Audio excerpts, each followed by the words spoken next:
गिरिराज सिंह जी हिंदू हैं या नहीं वो पहले बताए ना। वो तो खुद कह रहे हैं कि हमको हिंदू बहुमूल्य क्षेत्र से लड़ना चाहिए था। तो इसका मतलब गिरिराज सिंह जी हिंदू नहीं है क्या? बंटवारे के वक्त सारे मुसलमान पाकिस्तान चल जाते तो देश में जो है सुरक्षा और होती, लव जिहाद का मुद्दा नहीं होता, बेटियां और सुरक्षित होती। आज तो दो दो उप मुख्यमंत्री हैं, एक दाहिने से दबाते हैं, एक बाएं से दबाते हैं। आखिर नीतीश कुमार जी के साथ दो दो उप मुख्यमंत्री हैं, तो दोनों मिलाकर के कम से कम 10 लाख तो नौकरी जरूर मिलना चाहिए। सम्राट चौधरी को सत्ता का लोभ नहीं है, लेकिन राजद वाले को इतना लोभ है कि जब आवास डिप्टी सीएम आवास खाली हुआ तो सारा सामान भी लेते गए। बिहार का युवा नौजवान पूछना चाहता है जो बेरोजगार बैठा हुआ है कि आखिर कब मिलेगा नौकरी, कब मिलेगा रोजगार। एनडीए वालों ने ये भी कहा है कि जब तेजस्वी यादव यात्रा पे निकलेंगे तो सड़क देखेंगे कि सड़क नीतीश कुमार ने कितनी अच्छी बनाई है, बिजली देखेंगे जो उनके पिता के राज में नहीं बनी। नीतीश कुमार जी क्या काम कर रहे हैं किसी से छिपा हुआ नहीं है। 2005 से बिहार के मुख्यमंत्री हैं, कितने लाख युवाओं को नौकरी दिए, सूची जारी करें। केंद्रीय मंत्री गिरिराज सिंह बेगूसराय सांसद वो जो हैं हिंदू स्वाभिमान यात्रा पर निकलने वाले हैं। जब इनसे सवाल पूछा गया कि विपक्ष जो है कह रहा है कि अब उनको यात्रा की क्या जरूरत पड़ गई, तो उन्होंने कहा कि तेजस्वी यादव जब यात्रा पर निकलते हैं तो विपक्ष के पेट में दर्द नहीं होता है, और हम जब हिंदू को एक करने के लिए यात्रा पर निकले हैं तो उनके पेट में दर्द होने लगा। इसी तरह तमाम मुद्दों पर बात करने के लिए हमारे साथ मुकेश रोशन जी हैं, आरजेडी के विधायक है। उनसे पूछेंगे कि गिरिराज सिंह कह रहे हैं कि आपके पेट में दर्द हो रहा है, राजद वालों के क्यों पेट में दर्द हो रहा है आपके? फिर वो तो भारत सरकार में मंत्री हैं, उनको बताना चाहिए कि 2014 से बीजेपी का सरकार है देश में, कितने बेरोजगार युवाओं को नौकरी उन्होंने देने का काम किया। आखिर आज तक सूची जारी करना चाहिए ना कि जिस विभाग में वो मंत्री हैं उस विभाग में कितने लोगों को रोजगार दिए, नौकरी दिए। आखिर बिहार का और देश का युवा नौजवान जो बेरोजगार बैठा है उसको रोजगार मिलना चाहिए कि नहीं मिलना चाहिए, इस पर चर्चा होनी चाहिए, ना कि हिंदू और मुस्लिम पे चर्चा होनी चाहिए। ये लोग वोट बैंक की राजनीति करते हैं, जातीय उन्माद फैलाते हैं, जातीय तनाव पैदा करते हैं। ये लोग के कारण पूरे देश में जो है आज बेरोजगारी का जो आलम झेल रहा है युवा, उसका जो है उम्र लैप्स कर रहा है। इस पर चर्चा होना चाहिए, न कि हिंदू मुस्लिम मंदिर मस्जिद पे चर्चा होनी चाहिए। तो आप लोग भी तो जातीय के नाम पर उन्माद फैला रहे हैं, उन्होंने यही तो कहा है। हम लोग तो सभी लोगों को साथ लेकर चलने वाले लोग हैं। हमारे नेता तो हमेशा कहते हैं कि ए टू जेड की पार्टी हमारी पार्टी है, और हमारे नेता तो पहले भी बेरोजगारी हटाओ यात्रा पर गए हैं। उससे पहले आप देखिए कि पूरे बिहार का युवा को जगाने के लिए उन्होंने काम किया। जब तेजस्वी जी डिप्टी सीएम थे तो 5 लाख युवाओं को नौकरी देने का काम किया, गांधी मैदान में ऐतिहासिक फैसला था। नियुक्ति पत्र उन्होंने बांटने का काम किया। आज तो दो दो उप मुख्यमंत्री हैं, एक दाहिने से दबाते हैं, एक बाएं से दबाते हैं।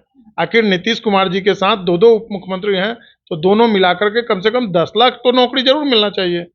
आखिर नौकरी क्यों नहीं मिल रहा है? अच्छा, उनके इस बयान पे क्या कहेगा? उन्होंने ये भी कहा कि अगर बंटवारे के वक्त सारे मुसलमान पाकिस्तान चल जाते तो देश में जो है सुरक्षा और होती, लव जिहाद का मुद्दा नहीं होता, बेटियां और सुरक्षित होती। इस पर क्या कहेंगे? क्या गिरिराज सिंह जी हिंदू हैं या नहीं वो पहले बताए ना। वो तो खुद कह रहे हैं कि हमको हिंदू बहुमूल्य क्षेत्र से लड़ना चाहिए था। तो इसका मतलब गिरिराज सिंह जी हिंदू नहीं है क्या? क्या बात कर रहे हैं, हिंदू के रक्षक हैं वो। अच्छा, रक्षक हैं तो क्यों आखिर यात्रा पर निकल रहे हैं? तो हिंदू अगर हैं तो हिंदू को जगाने के लिए क्यों यात्रा पर निकलने की आवश्यकता है? ये सब बेफजूली बातें करते हैं, इन लोग को काम से कोई मतलब नहीं है। हमारे नेता काम की बात करते हैं, जनता के बीच में रहते हैं, और कार्यकर्ता संवाद अगर कर रहे हैं तो उसमें बीजेपी और जदयू के लोग के पेट में दर्द नहीं होना चाहिए। नीतीश कुमार जी क्या काम कर रहे हैं किसी से छिपा हुआ नहीं है। 2005 से बिहार के मुख्यमंत्री हैं, कितने लाख युवाओं को नौकरी दिए, सूची जारी करें। आज तो नीतीश कुमार जी के साथ दो दो डिप्टी सीएम है। जब महागठबंधन की सरकार थी, तेजस्वी यादव जी डिप्टी सीएम थे, उस समय ऐतिहासिक गांधी मैदान से नियुक्ति पत्र बांटा जा रहा था। मुख्यमंत्री की सहमति से हुआ ना, आप क्रेडिट कैसे ले सकते हैं? अभी बिहार के मुख्यमंत्री कौन है? नीतीश कुमार ही है। नीतीश कुमार है तो क्यों नहीं नियुक्ति पत्र बांटा जा रहा है? कह रहे तैयारी में है, 10 लाख नौकरी देंगे। कब देंगे? वो तैयार होकर के क्या अभी तक तैयार नहीं थे क्या? इसका मतलब कि अभी तक तैयार नहीं थे। बिहार का युवा नौजवान पूछना चाहता है जो बेरोजगार बैठा हुआ है कि आखिर कब मिलेगा नौकरी, कब मिलेगा रोजगार। अच्छा, नीतीश कुमार जी नेता प्रतिपक्ष की बात कर रहे हैं, यात्रा पे बात कर रहे हैं आप। आज जो है एक बयान जारी हुआ है बीजेपी के एमएलसी, उन्होंने कहा, जब उनसे सवाल पूछा गया कि दूसरी बात जो है जन कार्यकर्ता संवाद यात्रा पे निकले हुए तेजस्वी यादव निकलेंगे, तो उन्होंने कहा कौन तेजस्वी यादव जो दुबई पे घूमते हैं, उस पर भी कटाक्ष कर रहे हैं। कि वो लोग क्या बोलते हैं नहीं बोलते हैं उस पर हमको कोई टिक्का टिप्पणी नहीं करना है, लेकिन हमारे नेता कार्यकर्ताओं के दिल में बसते हैं, कार्यकर्ताओं की बात करते हैं, कार्यकर्ताओं के मान और सम्मान की बात करते हैं, कार्यकर्ता से जाकर के संवाद करते हैं, जनता मालिकों से मिलते हैं, उनका आशीर्वाद मिलते रहता है, जनता मालिकों का आशीर्वाद मिलेगा। उसी के बदौलत 2025 में तेजस्वी यादव जी बिहार के मुख्यमंत्री होंगे। आप सब लोग देखते रह जाइए, जितने भी लोग हैं एनडीए वाले लोग, ये लोग झुनझुना बजाएंगे, घंटी बजाएंगे जाकर के मंदिर में। एनडीए वालों ने ये भी कहा है कि जब तेजस्वी यादव यात्रा पे निकलेंगे तो सड़क देखेंगे कि सड़क नीतीश कुमार ने कितनी अच्छी बनाई है, बिजली देखेंगे जो उनके पिता के राज में नहीं बनी थी। आपको पता नहीं है कि सबसे महंगा बिजली बिहार में ही है।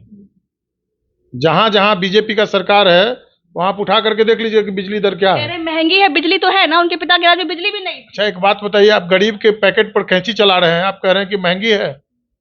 अब कल माननीय मंत्री हैं भारत सरकार के, वो कह रहे हैं कि छोटा मोटा घटना, बड़े बड़े देश में छोटा छोटा घटना होते रहता है, तो दुर्भाग्य चीज है भाई कि आप क्या बोल रहे हैं।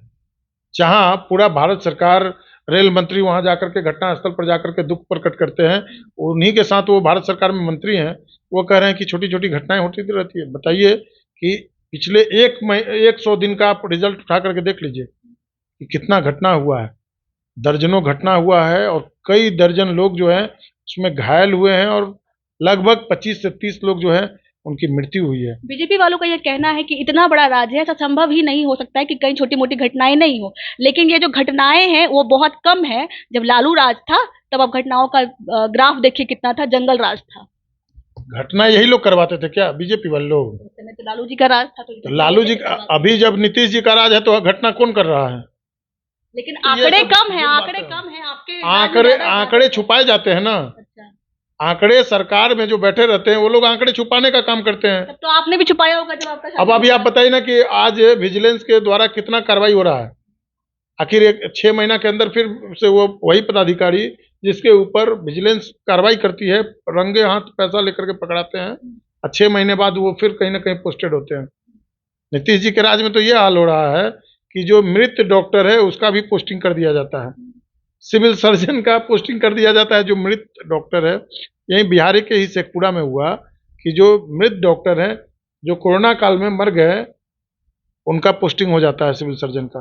तो कहीं ना कहीं लगता है कि बिहार के अंदर जो है भ्रष्टाचार काफ़ी हावी हो चुका है, अपराध बढ़ा है और जो अफसरशाही है वो बेलगाम हो चुका है, नीतीश कुमार जी के कंट्रोल से बाहर हो चुका है बिहार। आप कह रहे हैं कि नीतीश जी के कंट्रोल से बाहर हो गया। कल जो है तस्वीर देखी होंगी, जब वो रावण दहन करने गए थे तो तीर उनके हाथ से छूट गया, लोग कह रहे थे कि छोड़ दिया, तो आपने वो तस्वीर देखी है, क्या कहिएगा उसको?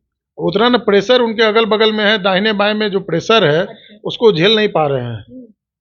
जबरदस्त। किस चीज का प्रेशर है? अब किस चीज का प्रेशर है देख नहीं रहे। कल सम्राट चौधरी जी के यहाँ गए गृह प्रवेश में, तो सम्राट चौधरी जी कह रहे हैं कि भाई अब हमको डिप्टी सीएम नहीं रहना है।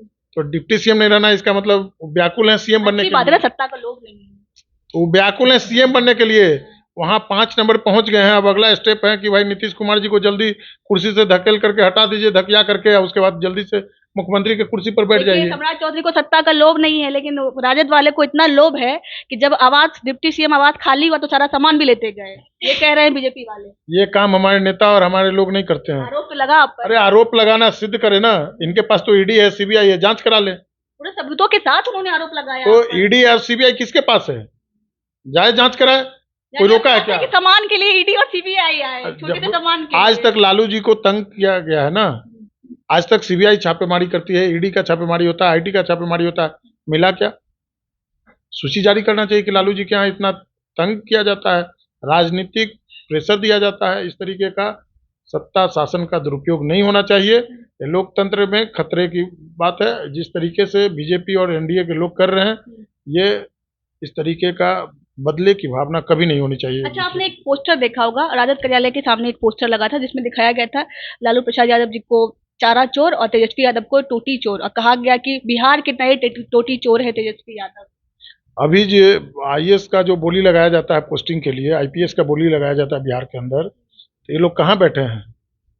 ये लोग फिजूल की बातें, ये सब पोस्टर जो लगवाना का काम कर रहे हैं, ये सब को लोग जानता है और कौन कौन लोग ये काम कर रहे हैं, सब लोग को चिन्हित कर करके और लोग जनता इन लोग को खदेड़ करके भगाने का काम करेगा। अच्छा, आपको लगता है कि बिहार में ओछी राजनीति शुरू हो गई है? जिस तरीके का ड्रामा एनडीए के लोग कर रहे हैं, ये इतना गिरा हुआ राजनीति पहले न कभी हुआ न कभी भविष्य में होगा। चलिए, हमारे साथ आरजेडी के विधायक मुकेश रोशन जी थे। बाकी आपकी क्या राय है? और बिहार में विधानसभा चुनाव नजदीक है, राजनीतिक उलटफेर जो है वो जारी है। आप इस पे प्रतिक्रिया अपनी जरूर देगा। तब तक के लिए बहुत बहुत धन्यवाद।